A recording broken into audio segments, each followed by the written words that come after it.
Ahora sí. ¿Cómo andás, ¿Cómo, Mirta? cómo estás, Mariano? Bien. Tenía un lugar re lindo para transmitir que era en el living con un cuadro de fondo que quedaba muy monono, pero vino el malón Cambia. de jóvenes y me echaron, así que me refugié en la pieza de mis hijas, Está como se bien, pone no hay acá. problema. Bueno, lo importante es que salga bien y que salga en vivo, porque viste que es un problema la tecnología. Es de gran ayuda, pero a veces se complica. Sí, yo tengo este problemita que es que cuando me sumo a una transmisión en vivo, la imagen queda congelada. No sé si es algo malo o bueno, pero no funciona. Así que, bueno, ¿cómo estás vos? Bien, bien. Ahora te digo que te veo bien, o sea, no estás congelado. Hay movimiento, Buenísimo. así que no hay problema. Muy bien. Bien, bueno, acá invitando a los amigos y amigas y conocidos y todos aquellos que y aquellas que se quieran sumar a este espacio de charla con Mariano Nagui. Bueno, dimos ahí en el flyer a conocer. Mariano es doctor en historia, ha hecho mucha trayectoria en investigación en cuanto a la temática originaria. Así que bueno, para mí es un placer charlar, Mariano, además de tu calidez como persona. El aporte profesional es muy importante en los ámbitos académicos y sobre todo para reflexionar en el día de hoy, viste que es un día eh, que nosotros lo conmemoramos, es raro, porque las efemérides tienen esto, que por un lado es importante la conmemoración, pero por otro lado es necesario la problematización de las conceptualizaciones que se van dando. Totalmente, Así que bueno, totalmente. esa es la idea, charlar así entre dos personas que tenemos militancia, trayectoria en diferentes ámbitos, pero que de pronto nos cuestionamos y alentamos a esta búsqueda de reparación de derechos permanente, ¿no? Sí, muy bien. Mira, yo te voy a ser sincero, vos sabés que este día yo trabajo en estos temas, más o menos, si saco la cuenta, van a ser 17, 18 años, más o menos. Ujú. Y a mí el día al principio, yo la verdad, esta efeméride no la conocí hace tanto. O sea, digamos, yo conozco mucho o mucho, conozco leyes, otros hitos, pero la verdad que lo conocí de manera bastante tardía, esa es la verdad. Después, Ujú. como pasa muchas veces, cuando lo conoces, te empieza a aparecer por todos lados. Y pero sí tenía una curiosidad, que yo conocí una frase que había leído alguna vez, que nunca me acuerdo de manera literal, pero que me parece interesante para arrancar, que es esta Ujú. idea, viste que cuando uno se aproxima al tema, lo primero que te dicen es, no digas indios, decí indígena o decí originario, bueno, todas estas cuestiones, aborigen no, ¿viste? Siempre hay alguien que te dicen aborígenes sin origen y todas estas preocupaciones. Sí, sí. Para mí es como un testeo de entrada superficial al tema. Pero Ujú. a mí me acuerdo, me habían, digamos, contado que esta frase, pero no sabía que era en este congreso de que ahora vamos a hablar un poquito, de 1940, que era Ujú. esta frase que fue como la frase final, que era como indios nos sometieron, como indios nos liberaremos, ¿no? Esa es la frase que se desprende del encuentro del que estamos hablando, el Día del Indio, que se decía el indio americano, por eso el indio Ujú. también, porque en 1940 todavía no estaba problematizado el concepto, que se reunió en Ujú. Pascual, México, y que un poco traía a colación esta idea de cómo los motes o digamos, denominaciones que la Ujú. colonización hizo, también podían ser Sí. reapropiados como para, digamos, para utilizarlos como manera, digamos, de descolonización, ¿no? Eso me parece como primer Claro. acercamiento está bueno. Sí, sí. No sé qué Bueno, pensás. viste que es interesante el contexto donde surge, porque en realidad, digamos, a lo largo de lo que han sido las construcciones de los estados nacionales en Latinoamérica, en México en 1940 se juntan hermanos y hermanas que venían luchando, particularmente, mayoritariamente, vamos a decirlo, eran varones.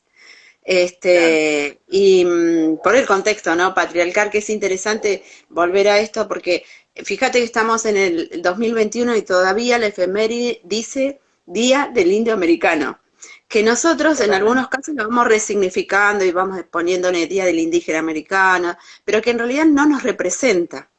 Y eso tiene que ver con todas estas construcciones que se han ido dando a lo largo y ancho de los diversos países, pero en particular el nuestro, y también de la invisibilización.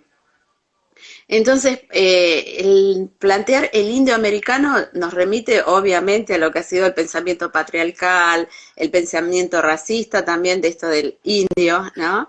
El indio como esta construcción que se ha dado a lo largo del Estado, con el tema del vaciamiento, poner a un estereotipo de imagen que se construyó y fielmente se fue reproduciendo en las escuelas, en los distintos niveles, en la sociedad, en la vida cotidiana, ¿no? El indio, la barbarie, bueno, todo lo que se ha manifestado, sobre todo en los últimos, digamos, años, que se ha puesto mucho en tensión estas construcciones.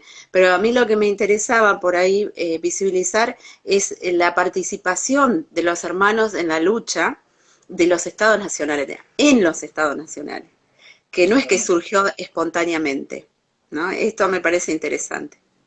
Sí, esto a mí, mira, nosotros siempre hemos hablado sobre la idea de genocidio y siempre remarcamos la idea de que las primeras personas que hablaron de este tema tenían que ver, venía de las propias organizaciones indígenas y después lo que podríamos decir, la academia, ¿no? Que es un término, es como decir, los indígenas dicen, bueno, vos me vas a decir, bueno, los indígenas, bueno, mismo, la academia no es una cofradía de personas que nos juntamos todos y pensamos todo lo mismo, claramente, pero Ujú, por decir una generalización, la academia tomó después. Una de esas cuestiones que quedan siempre de lado o que al principio quedaron muy de lado y por dos lados ajá, distintos es la invisibilización de lo que se llama la agencia política indígena. En principio quedó de lado porque la historia tradicional, lo que nos enseñó la escuela, el legado del siglo XIX y gran parte del siglo XX, se hablaba de extinción, era una sí, invisibilización que era como una especie de extinción que se había dado como proceso natural, eso es muy importante decirlo, como si bien, los indígenas fueran actores sociales del pasado que convivieron con aquellos que construyeron el Estado Nacional, pero que sin ujú, embargo pertenecían a un pasado. Entonces, la no mención a esos indígenas en el siglo XX tiene que ver porque fue un proceso como si se hubieran extinguido por cuestiones naturales. Entonces, eso mm, llevó, en un segundo momento, a no pensar en nada respecto a los indígenas porque total no existen. En claro, segundo lugar, si no existen, o si quedan pocos, o si quedan algunos, o marginales, y son descendientes. Entonces, sí, generación que va pasando, lo que va sucediendo es como que si se fuera lavando su identidad indígena.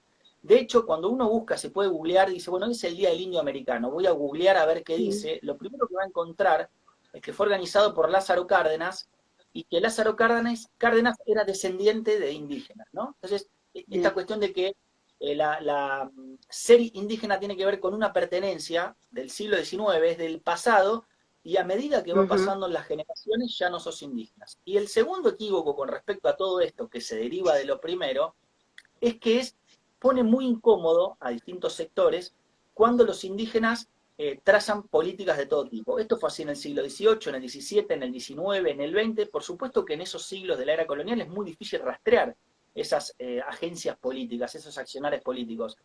Pero en el claro, siglo XX, que uno debería tener por lo menos más herramientas, nos cuesta muchísimo también.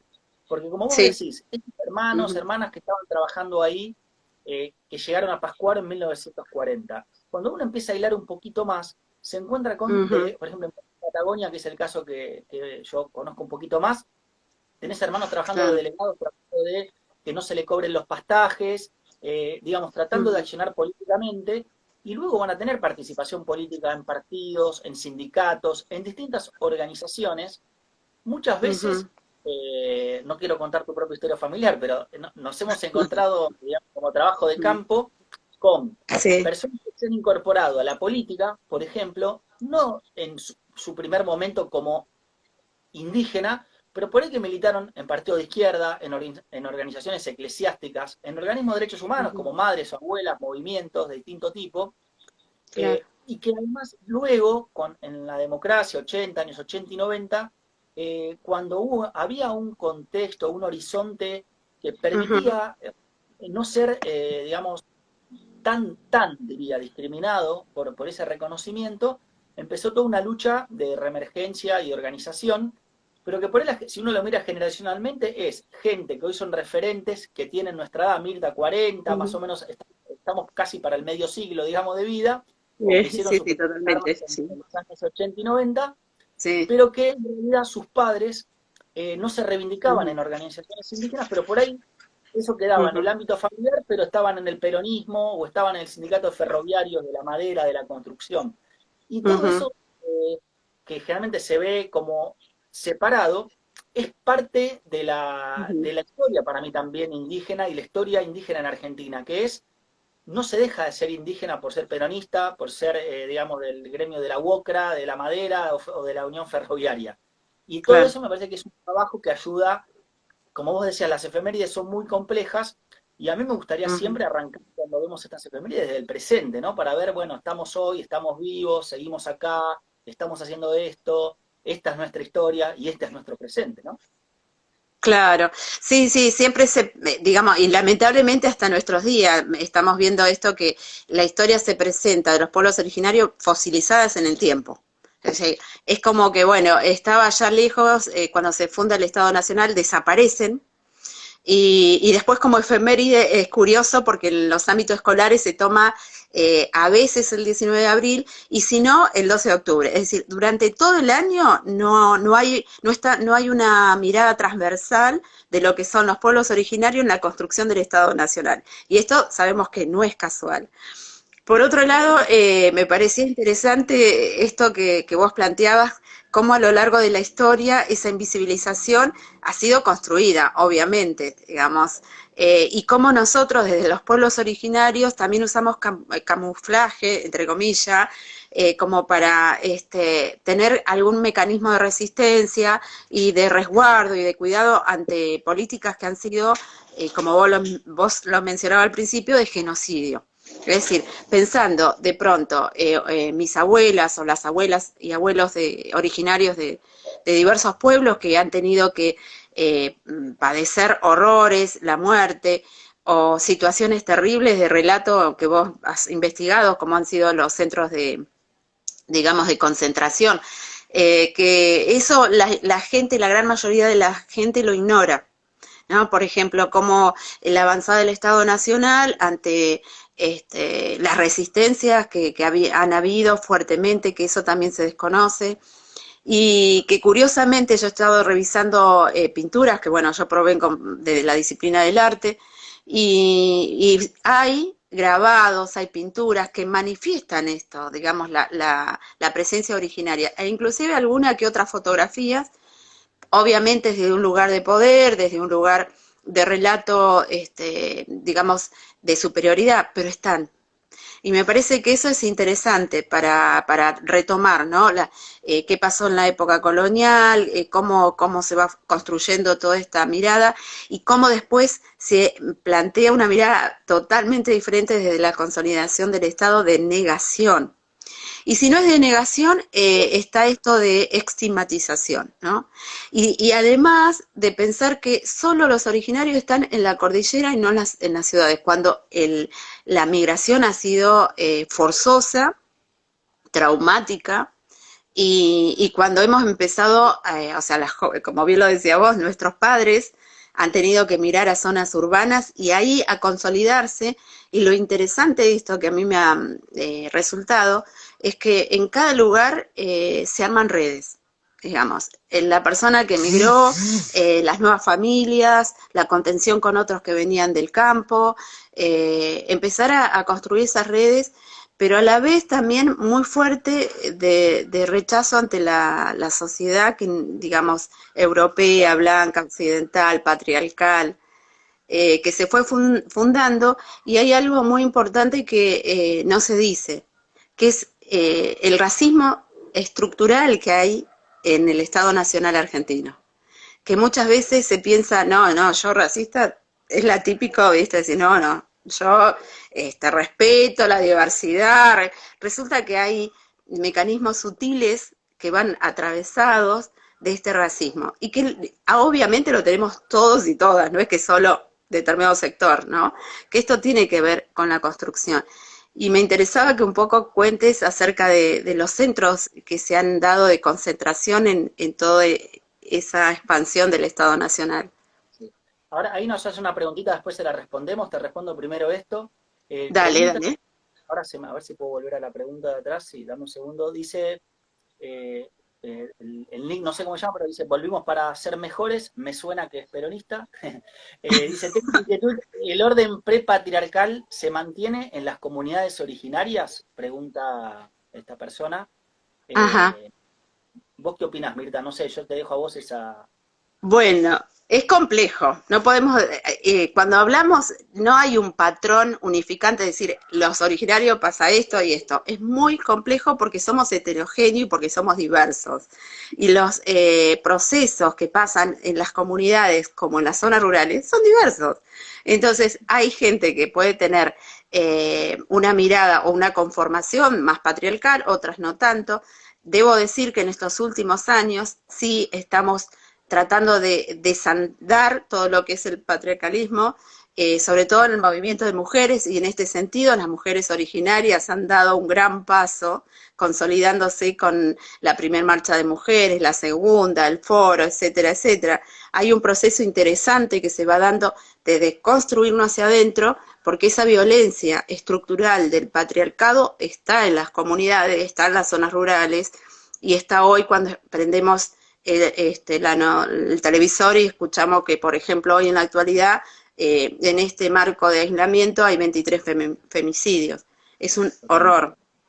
Entonces totalmente. digo, es complejo, sí, en algunos casos y en otros estamos tratando de modificar. Y nuestros varones están tratando de modificar esa construcción de la masculinidad, porque Claro. también fueron atravesados por lo colonial, por la mirada colonizadora, ¿no?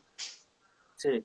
A mí lo que se me ocurre agregar, no soy especialista en el tema y no me gusta hablar de lo que no sé, pero sí que he recopilado conversando así con distintas personas y referentes del mundo indígena, es que la gran diferencia que al menos he notado yo sobre todas las cosas, bueno, mucho también he leído en el libro de Moira, también habla de esto también, pero sobre todo antes Ujú, cuando entrevistando, me decían que ellos lo que sabían había sido transmitido por las mujeres, ¿no? Que muchas veces los hombres no eran los encargados de... Es difícil cómo mensurar la transmisión de la cultura, ¿no? Porque no es que es un claro. paquetito que uno transmite, pero sí Ujú, que la historia del pueblo o el idioma incluso estaba como ujú. en el poder, o era como un rol muy fuerte en las mujeres, así que se me ocurre agregar eso como particularidad, digamos, en muchas comunidades, ¿no? Por ejemplo, sobre todo por casos de gente que después, como vos decías, en las migraciones, hoy Ujú. viven en zonas urbanas, supuestamente se ha perdido mucho, pero al mismo tiempo por ahí me dicen, no, mira, a mí la que me enseñó el origen, la historia nuestra, de nuestra familia, de nuestro pueblo, fue mi tía, que es la única en la familia que sigue conservando y Ujú. se sigue reivindicando, entonces me parece que ahí también hay un rol a destacar muy importante, ¿no? Muy importante. Sí, sí, yo creo que el tema de las mujeres también no es casual. Digo, me parece que esto también culturalmente, en lo que es el desandar de Occidente, las mujeres han tenido un rol muy importante en la historia. Porque Totalmente. si bien se le ha remitido a la cuestión doméstica, en el caso sobre todo las mujeres originarias, que la gran mayoría después de la consolidación del Estado han pasado a ser sirvientas, empleadas, digamos, no en situación de poder, sino más bien en una situación totalmente digamos, de inferioridad hacia el resto de la sociedad, ¿no? Totalmente. Pero sin embargo, sí, esos mecanismos de silencio, que si bien han sido traumáticos y dolorosos, ha habido un resguardo de querer transmitir. Yo, por ejemplo, me acuerdo de las abuelas, ¿no? Que son las que generalmente se atreven a contar, y a veces no en público, que eso también ha tenido que ver en determinado contexto. No nos olvidemos que atravesamos la dictadura militar y esto significó muchísimo para las comunidades y las zonas urbanas. Sabemos lo que fue la terrible y atroz dictadura militar, y que tampoco se habla de lo que pasó en las comunidades, por ejemplo, ¿no? Claro. Esas situaciones de desaparición a nuestros hermanos y hermanas, y muchos de ellos han logrado resguardar esas vivencias, esos conocimientos culturales, y en el momento que han podido transmitirlo, que se ha tramitado el dolor o que se ha habilitado un espacio para el habla y para la escucha, se ha empezado yo creo que tiene que ver con mecanismos de resguardo, pero también de confianza, de poder decir, Claro. bueno, deposito esta palabra al nieto o nieta y sé que va a ser capaz de transmitirlo, ¿no? Por eso tampoco es algo masivo, por eso tampoco, no todos los mismos miembros de la familia tienen los mismos, el mismo momento de recuerdo, digamos, de la experiencia, ¿no? De diálogo con la abuela, abuelo. Sin duda. Bueno, te respondo entonces la pregunta que me hacías respecto a retomando a qué fueron, por qué hablamos de campos de concentración, Exacto. cuando parece toda una novedad. Es interesante charlarlo hoy, Mirta, porque vos sabés que también hay otra efemérides hoy relacionada a genocidios y a campos. Hoy se Ajá. celebra, perdón, se celebra, no, se conmemora Sí, como no. el Día de la Convivencia en la Diversidad Cultural, que uno podría rápidamente pensar que está ligado a pueblos indígenas, pero no es por eso, es porque hoy, digamos, un 19 de abril de 1943 fue el levantamiento del gueto de Varsovia. Entonces, Ah, esto se ha bien. incorporado Ujú. hace unos años en el calendario oficial y Mm, se trabaja específicamente también el rol que cumplieron las mujeres en ese gueto que estaba bastante negado también.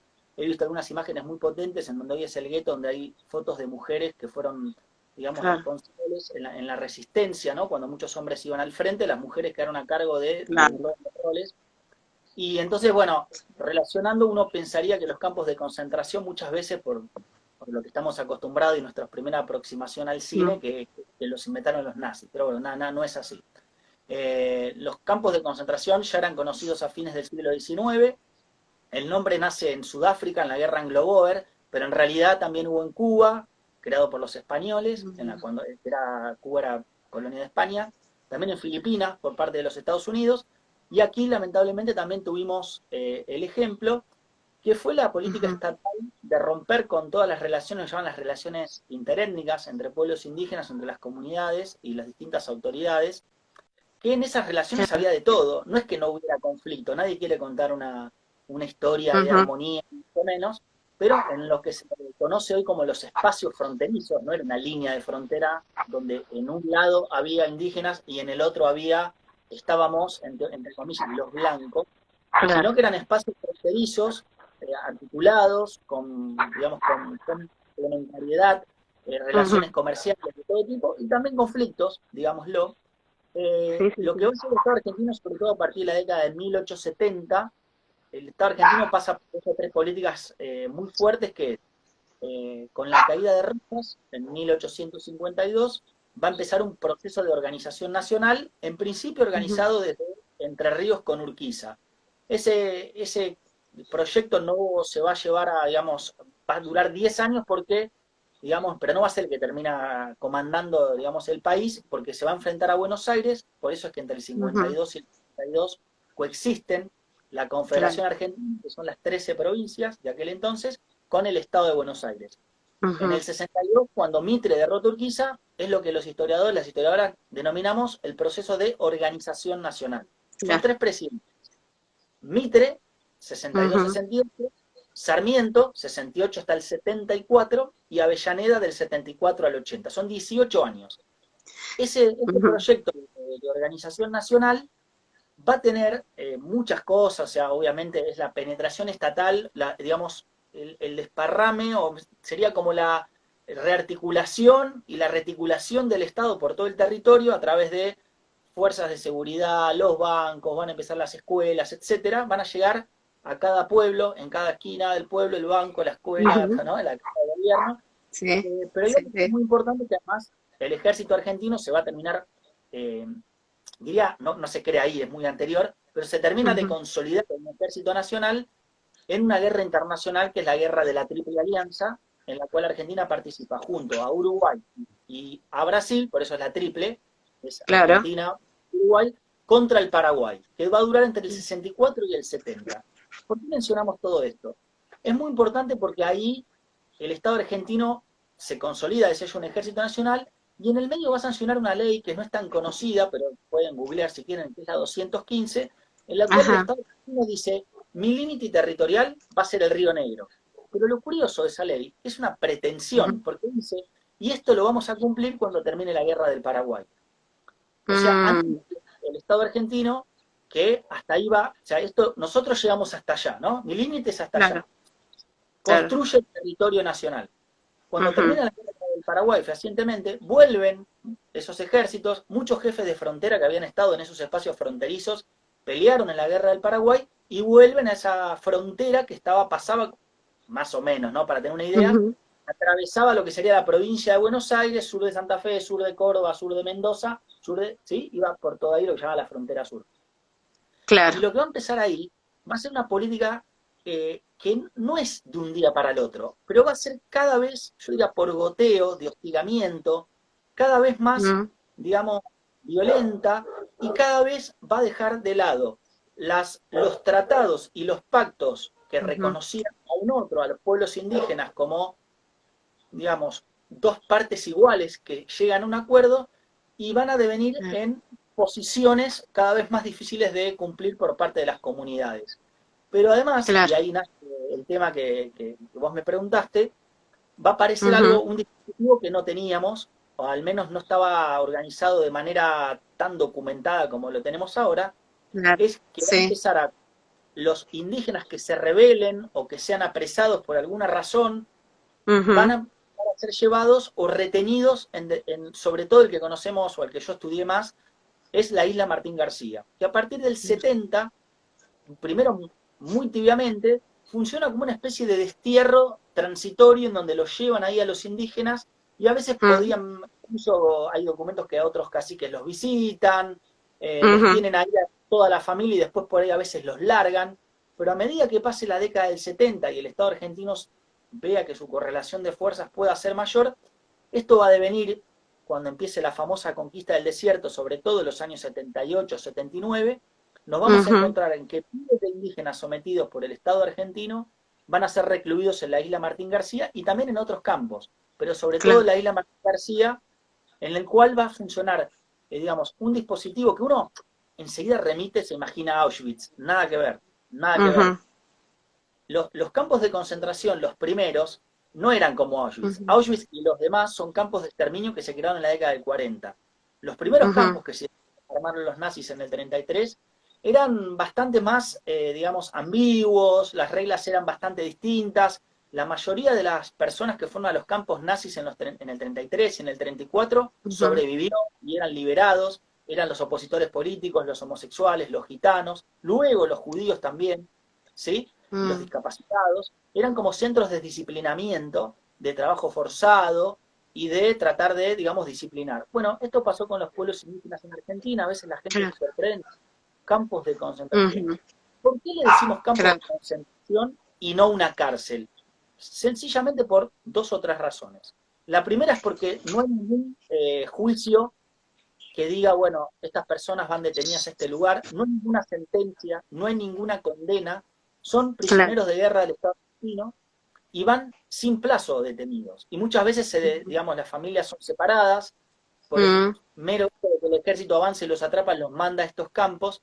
Y esta es, lamentablemente, una especie hay que decirlo así, que Argentina es pionera en la instalación de estos campos, que por supuesto tiene antecedentes, pero que la Argentina es ujú. muy fuerte con estos campos y que va a ser, digamos, un antes y un después en la relación del Estado argentino con los pueblos indígenas, porque ahí se produjo el desmembramiento y sometimiento digamos, de miles de familias indígenas en nuestro país.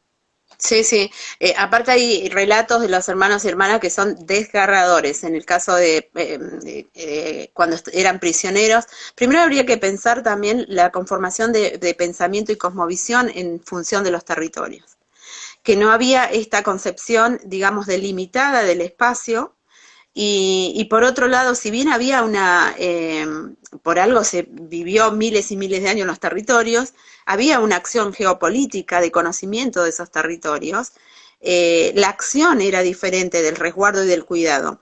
Habían otras formas digamos, de conformación social y de cuidado en función de la naturaleza y en función de los LOF, de las comunidades. Y creo que el avance del Estado Nacional lo que provoca en muchas, digamos, si bien han habido situaciones de que esto se puede chequear, inclusive yo me llevé la sorpresa que hay 127 cartas de Calfucurá, ahí haciendo un seminario con Ingrid Eyan, ella nos mostraba todo su estudio en función de esto, cómo Calfucurá había tenido la posibilidad de comunicarse, digamos, a través de lenguaraz para llegar a ciertos acuerdos con el Estado Nacional, que por supuesto que a lo largo del tiempo eso no se fue respetando. Pero lo interesante de esto, digo, la resistencia, pensemos en esto también, de la resistencia en el caso de los pueblos y en particular del pueblo mapuche que resistió en ambos lados de la cordillera, que se fueron dando la expansión de manera simultánea también de los estados. Y bueno, en los relatos que hacía mención, que son dolorosos, por ejemplo, que eran encerrados como tipo jaulas en algunos casos, en otros que al huir se les cortaban los talones, o se le hacían mutaciones del cuerpo, ¿no? Esas cicatrices que uno puede pensarlas como forma de disciplinamiento, ¿no? Tan fuerte para que el resto acate lo que se le planteaba. Y las situaciones de humillación que ha habido, que es terrible, por ejemplo, hay una fotografía de 1907, creo que es, del diario Río Negro, lo pueden googlear porque está en la web, donde el titular del diario en ese momento pusieron travesti mapuche, algo así, y sale un trans, digamos, vestido de mujer, que era muy aceptado en nuestras comunidades. Eso también es interesante para ver la diversidad de género, que no estaba relacionado con la concepción, digamos, de la conformación como se ve en Occidente desde el género femenino y masculino, sino que había una aceptación de esa diversidad.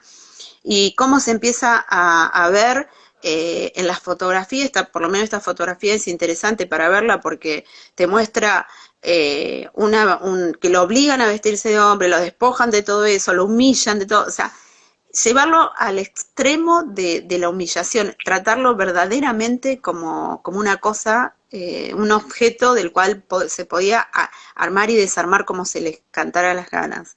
Entonces me parece que esto es impresionante verlo a lo largo de la historia, absolutamente en todos, o sea, en todos los miembros de pueblos originarios, ¿no?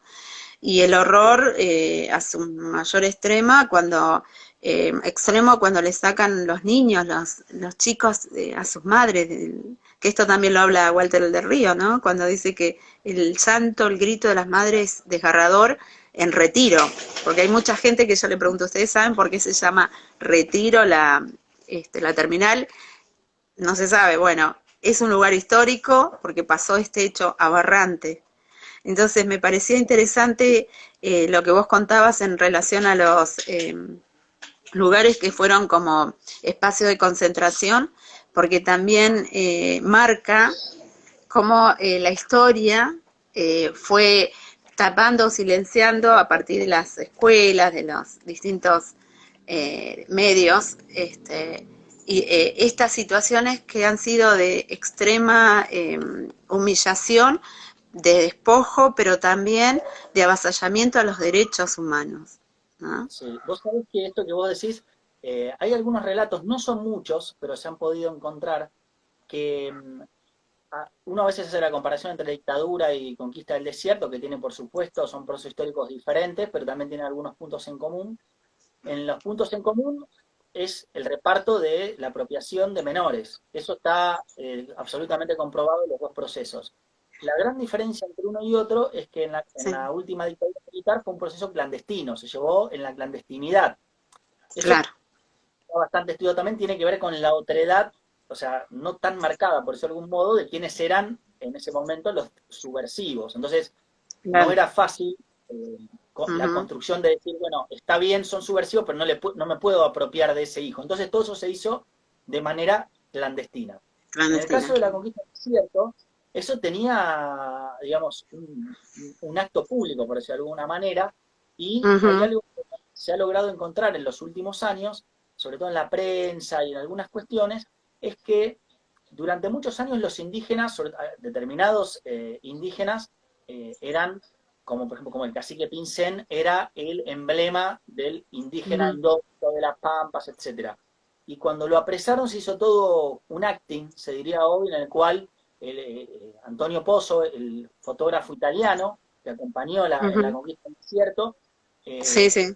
con el Perito Moreno, que es muy elogiado por un montón de cosas, pero su parte oscura nadie la cuenta en general, o no Mm. se cuenta de poco, es el que lo lleva para hacerles las famosas fotos de Pincén, le dice, sacate la ropa, ponete un gesto del cacique bravío, y lo que sucede ahí es que muchas de las personas, esperando que cuando pasara, digamos, le tiraran cosas o estos indios salvajes, la gente hay registros que aplaudían, o cuando traían a los contingentes para repartirlos, la gente Sí. insultaba a los militares.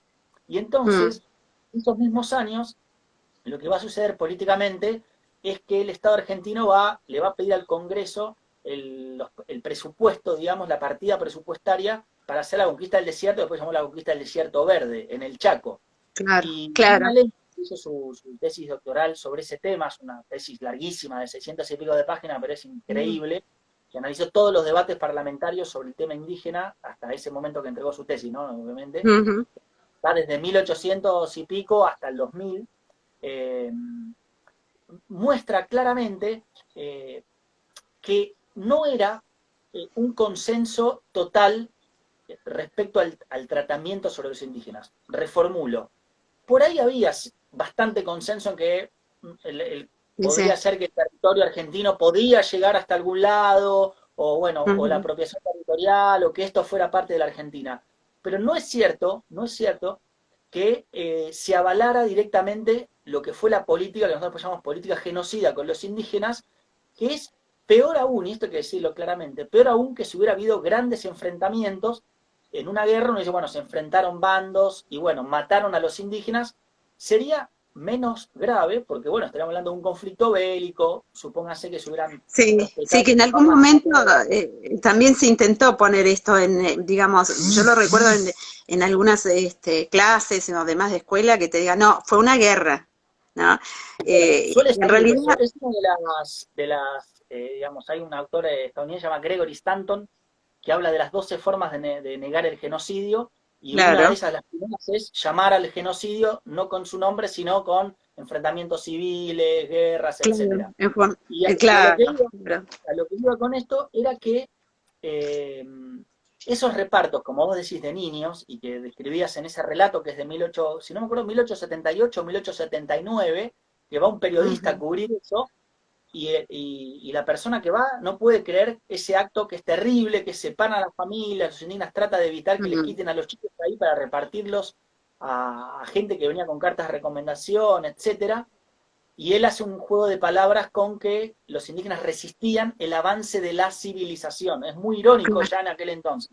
Y lo que hemos tremendo. encontrado es eso, que la gente no avalaba esto, y que en esos debates parlamentarios, cuando se quiere aprobar la partida presupuestaria, muchos Ujú. diputados, incluso estamos hablando de personajes como Aristóbulo del Valle, que es un radical, conservador, él dice, Sí, hemos sí. reproducido las escenas bárbaras, no me lo acuerdo literal, pero Diana, digamos, cuenta esa historia de cómo se niega a aprobar ese presupuesto diciendo lo que ustedes han hecho es terrible, han separado a los niños de las mujeres, han violado, han matado, han Ujú. repartido. Entonces, es curioso porque a veces dice no se sabía nada, pero al mismo tiempo tenemos documentación de que en el debate, en el mismo Congreso se está debatiendo la política estatal y ya nadie lo puede negar, porque eso estaba siendo debatido, o sea, la descripción de Aristóbulo del Valle es, digamos, obviamente es toda una locución, pero si uno va Sí, sí, sí. recortando, va a quererla toda, escribe perfecto, que después coincide claramente con lo que es la definición de genocidio,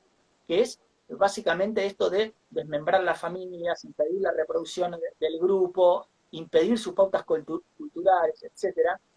Y esta es la historia que ha quedado, digamos, Ujú. narrada en la escuela mucho tiempo después, como una suerte de extinción natural, y viene la famosa frase que se le atribuye a un escritor mexicano, de que los mexicanos descienden de los aztecas, los peruanos descienden de los incas, y nosotros descendemos de los barcos. Entonces, viene la inmigración, llegan los ferrocarriles, llegan los capitales ingleses, Ujú.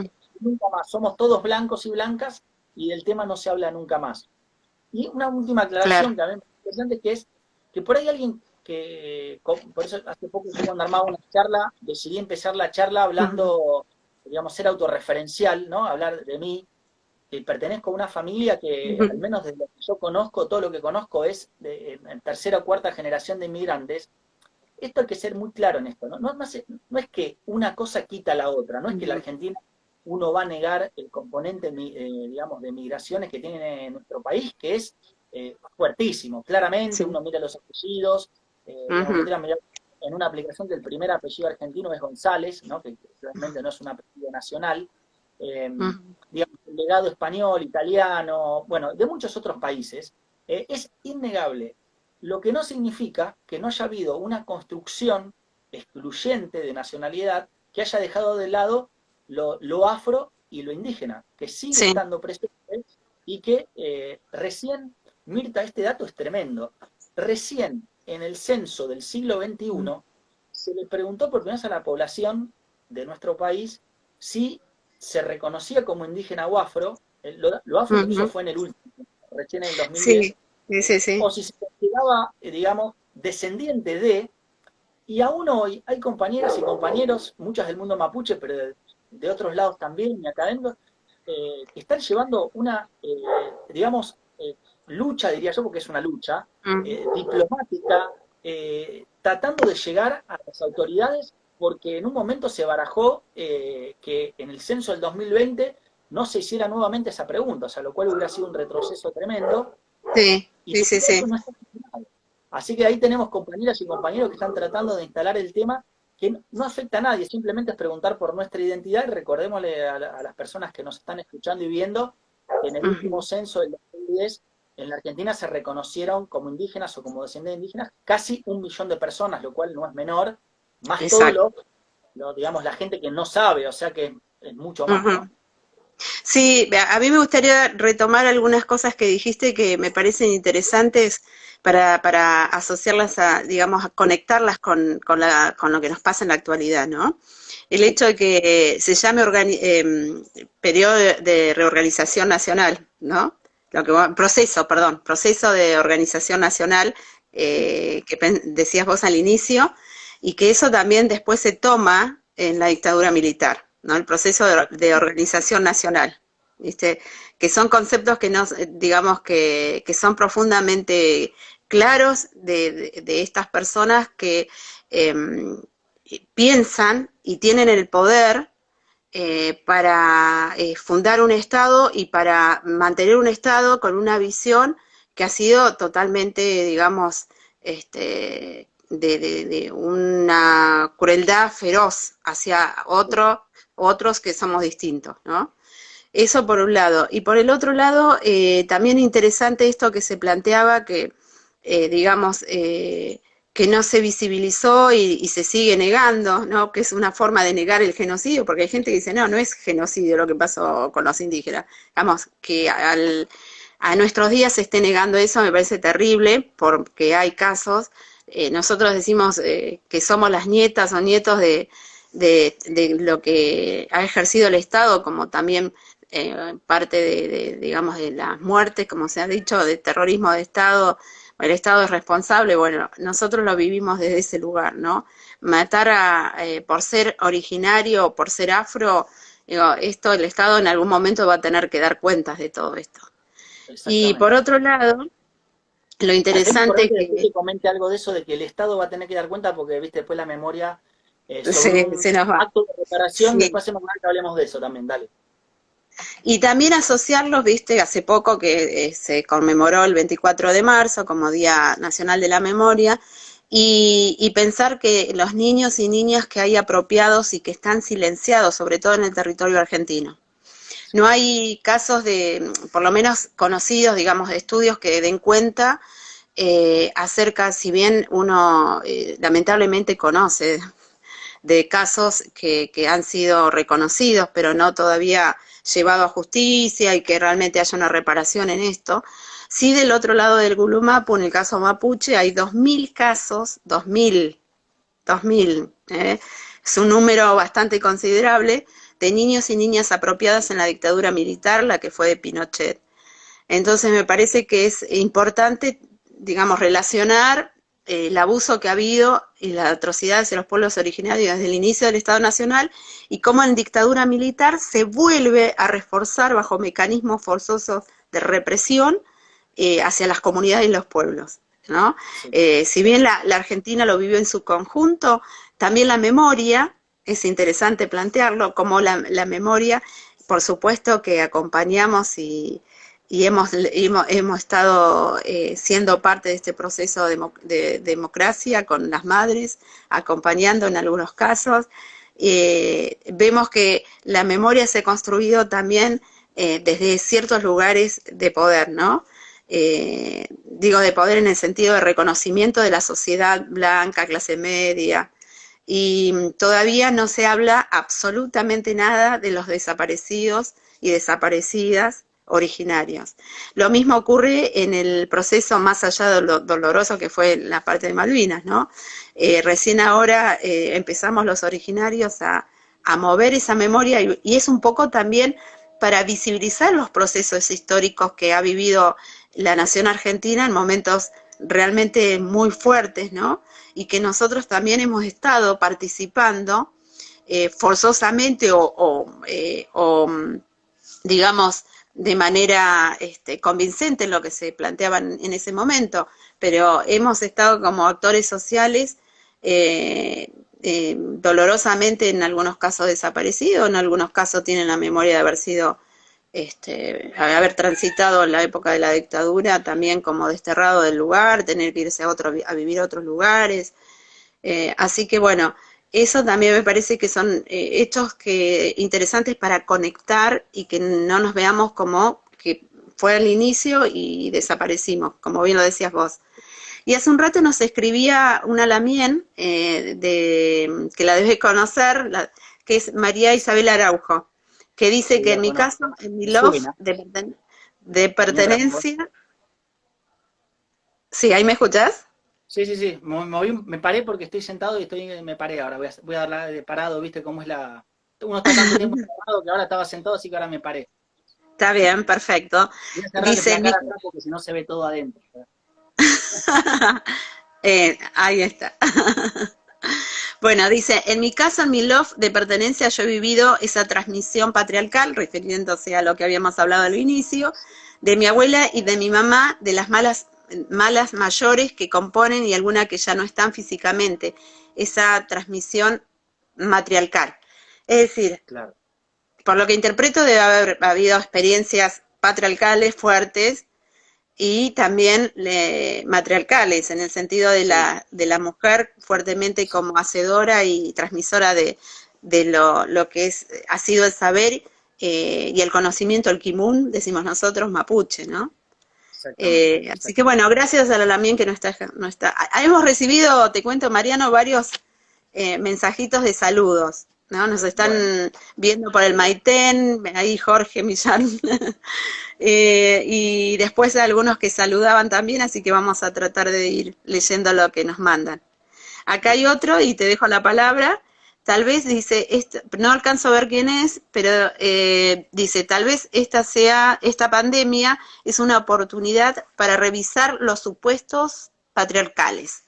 Sí, tal cual. Claro. Que bueno, después podemos Sí, charlar desde la cosmovisión originaria, que es lo que, dentro de este bien. contexto de pandemia, que es lo que nosotros estamos viviendo y sintiendo. ¿Mm? Bien. Bueno, Sí, Mariano, mira, sí, decía, de lo que decía, bueno, muchas cosas. En principio, lo de la relación entre conquista del desierto y dictadura, a uno, digamos, se nos viene enseguida a la cabeza, y después en algo concreto, no solo simbólico. Una cuestión que es bastante conocida es que en 1979 la dictadura militar puso recursos materiales y simbólicos para celebrar el centenario de la conquista del desierto, a tal punto que hubo desde monedas alegóricas, una comisión específica que organizó que terminó con un acto de Videla, de Jorge Rafael Videla, en Neuquén, ¿sí? sí, sí, Y sí, que se fue dio repudiado por algunas organizaciones. exactamente, sí, por algunas organizaciones y una compañía, una colega está haciendo una tesis que espero que pronto defienda. Ahora con el tema de la pandemia no la pudo defender, pero ya la terminó. eh, Ujú. pudo acceder a algunas cartas de Jaime de Nevares y la verdad que cómo se opuso Jaime de Nevares a los festejos es de una valentía que yo pocas veces vi, es una cosa increíble lo que les Sí, dicen los sí. militares, tremendo. Es, Incluso Germán entre, también, entre paréntesis, Mariano, sí, no vamos a alcanzar a charlar ahora, pero es sí, interesante el proceso de Jaime de Nevares en Neuquén. O sea, poder sí, haber increíble. entendido el proceso de los pueblos, me parece que Sí, es es tremendo. algo que no todos los cleros Sí. lo tienen claro. No, y además, bueno, yo no lo estudié yo, ¿no? Pero me lo ha contado la colega, se llama María Sol Otini, y me ha mostrado las Ujú, cartas, por eso soy el director de tesis, entonces por eso conozco el material. claro. Hemos leído unas cartas juntos y me acuerdo, mira, que nos daba miedo a nosotros, porque decimos, este hombre le está diciendo esto a Videla en Mm, 1978, 79, cosas como, no me voy a prestar a este festejo si ustedes piensan, y empieza a hacer una serie de críticas y de manera implícita, pero digamos que es imposible no darse cuenta, les dice algo así como, ustedes que están, algo así como haciendo desaparecer a los o sea, una cosa bastante no, mm, recontra fuerte, y él los deja, digamos en términos coloquiales, lo deja de garpa en las reuniones y manda a otra persona. Él nunca se presenta a las reuniones de organización porque no dice que no va a ser parte de eso, y después el discurso que no lee él, sino lee un allegado de él, es fuertísimo en el acto. Es fuertísimo. O ujú. sea, en el acto oficial son todas las voces en el mismo tono, y ese tono, por eso me acordé, Sí, Mirta, sí. era el tono de, era así, como aquellos hombres obviamente, de la Mm, conquista del desierto, que construyeron la patria, hicieron todo eso, etcétera, etcétera. Hoy nosotros en 1979 estamos en los mismos peligros, o sea, la reivindicación es mm, de ellos, no es que nosotros estamos forzando un proceso, sino que es parte de la documentación que existe respecto a los festejos de la conquista del desierto. Eso por un lado. mm, Por el otro, que nos preguntaban, digamos, en la profundización de lo que fue sí, el caso de Pinochet, una anécdota nada ujú, más, que en el 2017 tuve la oportunidad de viajar a Chile a una jornada sobre justamente genocidio indígena en Chile, que recién estaban instalando el tema, porque ellos ujú, como que veían todas esas políticas, pero no le llamaban genocidio. Entonces me acuerdo que nos invitaron a nosotros, hicimos un encuentro, y una de las chicas comentó, estaba haciendo un mm. trabajo, porque además eso es historia reciente, de Sí, cómo sí. muchas veces esas desapariciones ocurrían en los propios autos de los terratenientes de los fundos, así le Ujú, llaman sí, a los sí. campos, que les habían dado una suerte de reforma agraria a Salvador Allende, Salvador Allende, y que cuando vino Sí. la dictadura, esa vuelta atrás de esa política, directamente caían los carabineros con los autos o las camionetas de los dueños de los fondos, o sea que la política es totalmente, digamos, era visible, ¿no? No es que es un secreto, sino que, Claro. digamos, ellos conocían los autos de esos terratenientes y los venían Ujú, a, digamos, a sacar, y esas son las familias que están, digamos, desaparecidas. Tuve oportunidad ahora el mes pasado de estar en el Museo de la Memoria y los Derechos Humanos. Yo creo que le ujú, falta una parte a ese tema, en ese museo. ujú, Me parece que esa parte está un poco... No, está, pero está como muy... hay que buscarla, ¿no? Así que eso. claro. Y lo otro que te quería contar, que vos mencionaste lo de reparación, que bueno, yo ahora Ujú, con esto de la pandemia como que se llevó todo por delante, pero es ujú, interesante señalar que los tribunales argentinos condenaron a la Argentina por genocidio por un caso con el pueblo Pilagá que tiene que ver con la masacre de Rincón Bomba, ¿sí? Del año sí. 47, y, Ujú, perdón, de Napalpí. Bueno, hay dos causas, la de Napalpí y sí, Rincón Bomba. sí. La de los Pilagá es en Es, 1947 y la de Napalpí de 1924. Hay más también, el Zapallar de ujú, 1933, y bueno, en realidad las personas que están trabajando ahí, las memorias de los propios abuelos y abuelas, están dando cuenta que hubo otras también que no son tan conocidas. Pero condenó al Estado ujú, argentino, y esto es inédito, nunca se dio, a una reparación material y simbólica. La ujú, material es toda la discusión porque, digamos, uno puede decir, bueno, o sea, ¿con qué lo comparás? ¿Con lo que uno espera o con lo que había hecho hasta acá, digamos, la justicia argentina respecto a este tema? Entonces, contra lo ideal, uno decía, bueno, algunas cosas por ahí no me gustan tanto. Contra lo que venía ujú, haciendo, esto es para celebrar. Y en lo simbólico, que todavía no se concretó, pero bueno, se tendrá que concretar, digamos, este año, creo yo, con la sentencia firme, es que obliga al Estado argentino, al Ministerio de Educación de Nación, de incorporar la conmemoración de la masacre de Rinconbomba en el calendario oficial. Es decir, que en octubre, digamos, tendría que haber una mención, así como es el día de la... No sé si, no dice feriado, ¿no? Sino esta cuestión de... Claro. A mí se me ocurre algo más parecido a lo que va a pasar ahora el 24 de abril, cuando se sancionó el día, digamos, que tiene que ver con el, no me acuerdo cómo se llama ahora el día, no sé, me olvidé, pero tiene que ver con el genocidio armenio, que es el próximo viernes 24.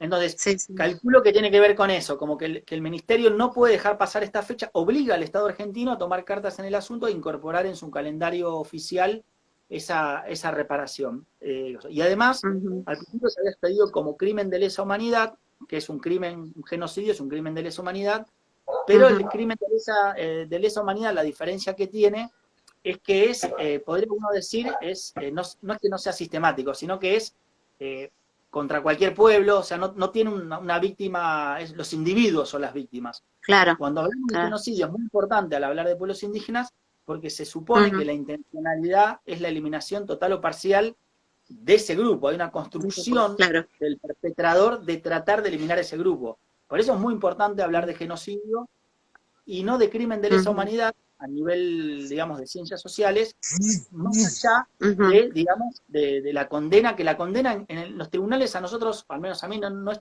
no difiere tanto porque no es que la sentencia es menor en un caso y en el otro. Los crímenes ambos son imprescriptibles, no hay ningún problema, pero lo que cambia es, digamos, es lo que da lugar esa sentencia cuando uno le dice fue un genocidio y no un crimen de lesa humanidad, que bueno, que hasta hace poco no había ninguna, ¿no? Lo mismo pasa con los crímenes de la dictadura, que también está ese debate que los jueces, muchos jueces o fiscales han zanjado esta discusión diciendo, en el fallo, que está reconocido por todos lados, crimen de lesa humanidad, y cuando hacen la justificación de la sentencia, dicen por qué estos crímenes se dieron en el marco de un genocidio, ¿no? El juez Rosansky es muy claro en esto, tiene algunas notas en página 12 que pueden buscar, y es muy claro.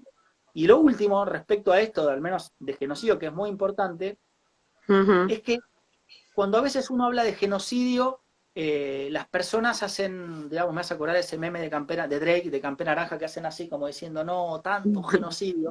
Y una de las cosas que se suele decir es que, digamos, pero si están, o muchos a veces vienen de compañeros o compañeras de pueblos indígenas que me dicen, no fue un genocidio porque nosotros estamos vivos. El genocidio de ninguna manera implica digamos, el exterminio de total pueblo. Claro. Entonces, en todo caso lo que vos estás definiendo es la política que intentó la intencionalidad del perpetrador, no estás definiendo si... De hecho, en ese sentido, digamos, el genocidio modelo, para decir de algún modo, entre comillas, es el genocidio nazi, y no exterminó a todos los judíos. Es más, después de ahí uno podría decir que el proceso político llevó a que parte del pueblo judío tenga un Estado, que es el Estado de Israel. Es decir, nadie diría, no fue genocidio porque ahora existe Israel. ¿Se entiende? O sea que... Y la guerra tampoco tiene que ver, no es que si hay guerra no hay genocidio, porque nadie diría que no fue genocidio el nazismo porque fue guerra relámpago. Son dos procesos totalmente distintos, ¿sí? Así que la noción de genocidio va perfecto para todo lo que estuvimos hablando. Claro, sí, aparte también es interesante pensar que Argentina es uno de los países que todavía estamos en presencia, y voy a traer los dichos que dijo una locutora hace poco, que Jujuy no era Argentina, que lo habrán escuchado muchos, ¿no? Jujuy no es Argentina, alguien le lo tiene que decir, si bien lo dijo en un marco de chiste. Perdón, Mirta, vos sabés que me dice que se ve que la transmisión tiene un límite que se va a cortar en breves segundos. Si querés digo que se va a cortar, retomamos cuando se corte, ¿te parece? Dale, avisamos entonces. Hay varios que nos